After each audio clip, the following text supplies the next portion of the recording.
नमस्कार, मैं किरण चौधरी एक बार फिर से आप सभी के सामने राजस्थान की कला और संस्कृति के एक नए टॉपिक के साथ। देखिए, आज हम बात करने जा रहे हैं राजस्थान के लोकगीत। राजस्थान के लोकगीत एक बड़ा ही इंटरेस्टिंग और सिंपल सा टॉपिक है। एग्ज़ाम में सीधा सीधा यहाँ से क्वेश्चन देखने को मिलता है। सिंपल सा ये टॉपिक है, लेकिन अगर इस टॉपिक को हमने अच्छे से नहीं समझा तो ये सिंपल सा क्वेश्चन हमें एग्ज़ाम में घुमा सकता है। तो देखिए, अध्ययन करते हैं हम राजस्थान के लोक गीतों की। सबसे पहले हम चर्चा करते हैं राजस्थान के लोक गीत है क्या। देखिए, लोक गीत क्या है? ये जन सामान्य या आम जनता के जो मनोभाव हैं, जो उनके विचार हैं, जो उनकी भावनाएं हैं, जैसे चाहे फिर वो दुख हो, विषाद हो, उल्लास हो, जो भी उनकी भावनाएं हैं, उन भावनाओं को जब वो शब्दों के रूप में व्यक्त करते हैं उन्हें ही लोकगीत कहते हैं। आइए कुछ और डेफिनेशन हम देख लेते हैं ताकि हमें बहुत जो है अच्छे से ये समझ में आ जाए क्या है लोकगीत। देखिए, जन सामान्य की स्वतंत्रता पूर्वक निकली आत्मा की आवाज़ ही लोकगीत है। जन सामान्य की स्वतंत्रता पूर्वक, यानी यहाँ इन लोकगीतों में कोई बंधन नहीं है। किस तरीके से गाना है, राग ऊंची लेनी है, नीची लेनी है, कब रुकना है, कब, कुछ नहीं। बस जो भी आपके मनोभाव हैं उनको व्यक्त कर दीजिए, चाहे फिर आप खुश हो रहे हो, दुखी हो रहे हो, जो भी है।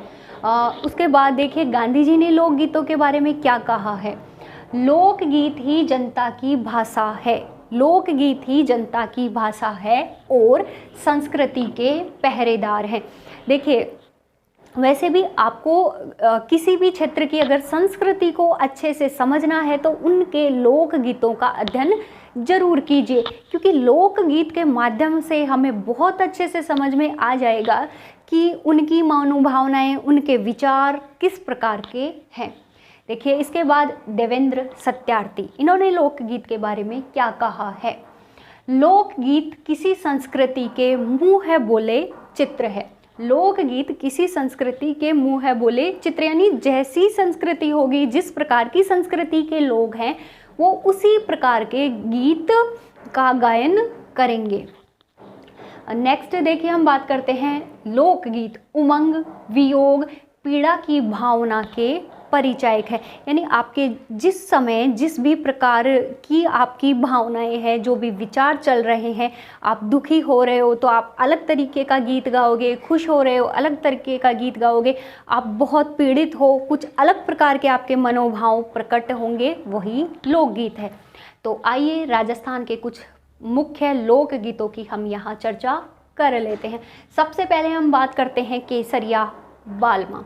केसरिया बालमा राजस्थान का राज्य गीत है ये, ठीक है। केसरिया बालमा राजस्थान का राज्य गीत है। देखिए, ये स्पेशली जो पश्चिमी राजस्थान है, जैसलमेर, बीकानेर, बाड़मेर, उस क्षेत्र का ये लोक गीत है।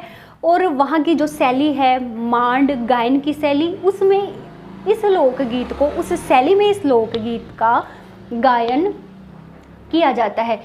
जो केसरिया बालमा ये जो गीत है, ये एक विरह गीत है, जिसमें पत्नी अपने पति को बुलाने के लिए इस गीत को गाती है। देखिए, केसरिया बालमा आओ नी पधारो मारे देश, तो पत्नी अपने पति को बुलाने के लिए इस गीत का गायन करती है, ठीक है। राजस्थान का राज्य गीत है, ध्यान रखना है। नेक्स्ट हम बात करते हैं मोरिया। देखिए, मोरिया किसे कहते हैं? मोर को। यानी यहाँ पर पत्नी मोरिये यानी मोर को संबोधित करते हुए अपने मनोभावों को व्यक्त करती है। यानी ये कब गाया जाता है? देखिए, जो एक लड़की है जिसकी शादी हो गई है, लेकिन अभी उसका गोना या मुकलावा नहीं हुआ है।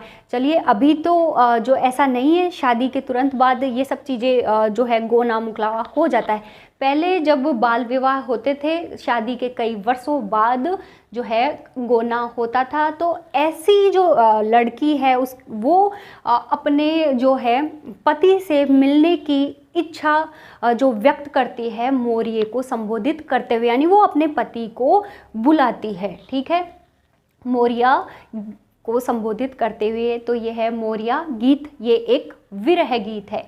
नेक्स्ट हम बात करते हैं पपैया। पपैया क्या है? पपैया एक पक्षी है, मुख्यतः वर्षा ऋतु और बसंत का ये जो है सूचक है। वर्षा ऋतु और बसंत ऋतु का ये सूचक है।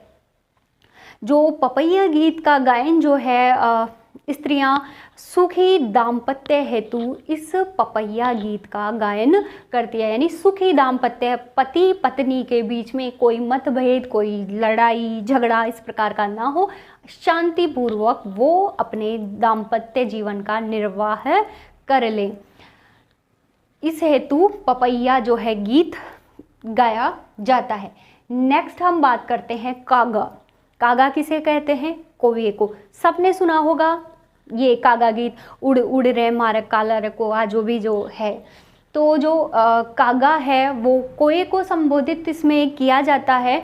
और इसमें भी देखिए पति पत्नी अपने पति को बुलाने के लिए जो है उस समय ये गीत गाया जाता है।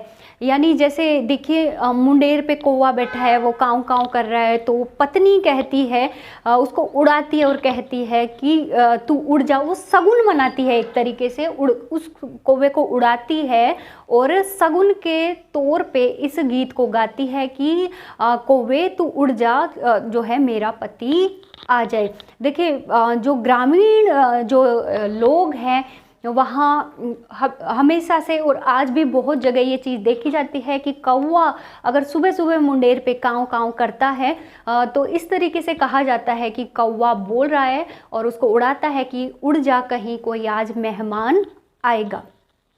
देखिए नेक्स्ट है सुवटिया। सुवटिया क्या है? सुवटिया बोला गया है सुवे को, जिसको हम तोता कहते हैं। मुख्य रूप से भील स्त्रियों के द्वारा ये गीत गाया जाता है। यहाँ देखिए जो भील स्त्री है जिसका पति प्रदेश गया हुआ है, वो उस तोते के माध्यम से, उस सुए के माध्यम से उसे संदेश वाहक बनाती है और अपना संदेशा जो है उसे संकेत करते हुए कहती है कि तू जो है विदेश में मेरे पति के पास जा और मेरा संदेशा उस तक पहुँचा कि तुझे तेरी पत्नी याद कर रही है। नेक्स्ट हम बात करते हैं कुरजा। देखिए कुरजा क्या है? कुरजा भी एक पक्षी है और इसमें भी जो है कुरजा को संकेत करते हुए पत्नी अपने पति को याद करती है। नेक्स्ट हम बात करें तो घूमर। देखिए घूमर ये एक गीत भी है और ये एक नृत्य भी है। घूमर एक गीत भी है और घूमर एक नृत्य भी है। ये राजस्थान का राज्य नृत्य है। घूमर क्या है? राजस्थान का राज्य नृत्य। घूमर मुख्यतः जो भी उत्सव होते हैं, शादी विवाह, उन उत्सवों में जो है इस गीत को गाया जाता है और ये नृत्य किया जाता है।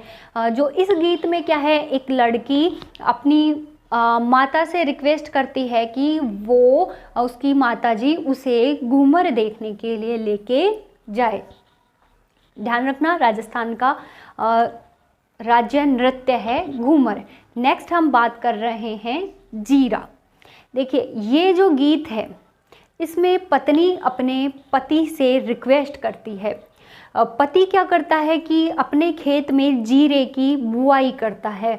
जीरे की बुआई करता है, उसमें काफ़ी सारी जो है फिजिकल वर्क करना पड़ता है। तब पत्नी जीरे की बुआई करते हुए पति से रिक्वेस्ट करती है कि आप ये खेत में जीरा मत बो। गाना सुना होगा, नहीं सुना है तो ज़रूर सुनना। मत बो मारा भावर जीरो, कुछ ऐसे जो भी करके है, मुझे भी नहीं आता।